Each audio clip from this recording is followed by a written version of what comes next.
भारत अपनी संस्कृति के लिए पूरी दुनिया में सबसे अनोखा देश माना जाता है। इसकी कला, संस्कृति, त्योहार, परंपरा की मिसालें विश्व के अन्य देशों में भी दी जाती हैं। ये वही देश है जहाँ पर कई सारे धर्म के लोग एक साथ रहते हैं, जैसे बौद्ध, जैन, सिख, ईसाई आदि। ये वही धरा है जहाँ पर गौतम बुद्ध, महावीर, विवेकानंद जैसे महापुरुषों के ज्ञान से विश्व के अन्य देश भी चमकते नजर आए हैं। आज भारत में जितनी विविधता है शायद ही कभी किसी देश में देखी जाए। भारत ने पूरी दुनिया को बहुत कुछ दिया है। हाँ, मगर भारत बेशक आज शिक्षा के क्षेत्र में दुनिया के अन्य देशों से पीछे है, परंतु अतीत में करीब 1500 साल पहले भारत का भी शिक्षा के क्षेत्र में इसका अपना इतिहास रहा है। जहाँ पर दुनिया भर के विद्यार्थी पढ़ने आते थे, यहाँ पर दी जाने वाली शिक्षा की गौरव गाथा आज भी दुनिया में देखी सुनी जाती है। जी हाँ, हम बात उसी नालंदा विश्वविद्यालय की कर रहे हैं, जिसे 12वीं शताब्दी में तुर्की मुगल शासक बख्तियार खिलजी ने एक खंडहर में तब्दील कर दिया था। आखिर क्यों नालंदा विश्वविद्यालय नष्ट हो गया और क्या है इसका इतिहास, आइए आज के इस वीडियो में इसे समझते हैं। नालंदा यानी ना प्लस आलम प्लस दा, जिसका अर्थ है एक ऐसा उपहार जिसकी कोई सीमा ना हो। नालंदा विश्वविद्यालय बिहार की राजधानी पटना से लगभग 90 किलोमीटर दूर दक्षिण पूर्व में स्थित है, जिसके अवशेष उस जगह आज भी देखे जाते हैं। कहा जाता है कि नालंदा विश्वविद्यालय एक आम के बगीचे पर बनी थी, जिसे 500 व्यापारियों ने गौतम बुद्ध को उपहार में दिया था। परंतु आर्कियोलॉजी की माने तो नालंदा 5वीं शताब्दी में गुप्त शासक कुमारगुप्त प्रथम ने बनवाई थी, जो पूरी दुनिया का पहला आवासीय विश्वविद्यालय था, जिसमें पढ़ने के लिए बहुत से देशों के विद्यार्थी आते थे। कुमारगुप्त के बाद अनेक शासकों ने अपने समय काल में इसे संरक्षण दिया, जिनमें सबसे प्रमुख हर्षवर्धन और पाल शासक हैं। नालंदा विश्वविद्यालय दूसरा सबसे प्राचीन विश्वविद्यालय माना जाता है। सबसे पहला प्राचीन विश्वविद्यालय तक्षशिला को कहा जाता है, परंतु नालंदा इसलिए अधिक प्रसिद्ध हुआ क्योंकि इसमें धर्मशास्त्र ही नहीं बल्कि व्याकरण, तर्कशास्त्र, खगोल विज्ञान, चिकित्सा, दर्शन शास्त्र जैसे महत्वपूर्ण विषयों को भी पढ़ाया जाता था।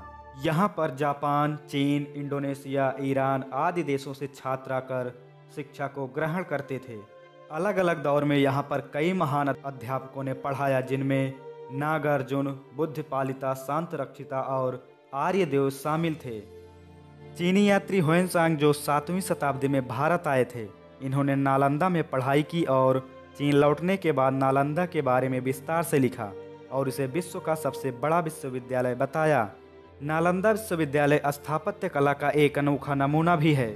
आपको जानकर हैरानी होगी कि इस विश्वविद्यालय में करीब 300 कमरे अध्ययन के लिए 9 मंजिला का एक विशाल पुस्तकालय था, जिसे धर्मगुंज के नाम से जाना जाता था, जो 3 भागों में बांटा गया था, जिनके नाम रत्नरंजक, रत्नोदधि और रत्न सागर थे, जिनमें लाख 2 लाख नहीं बल्कि 90 लाख से भी ज़्यादा किताबें और पांडुलिपियाँ थीं।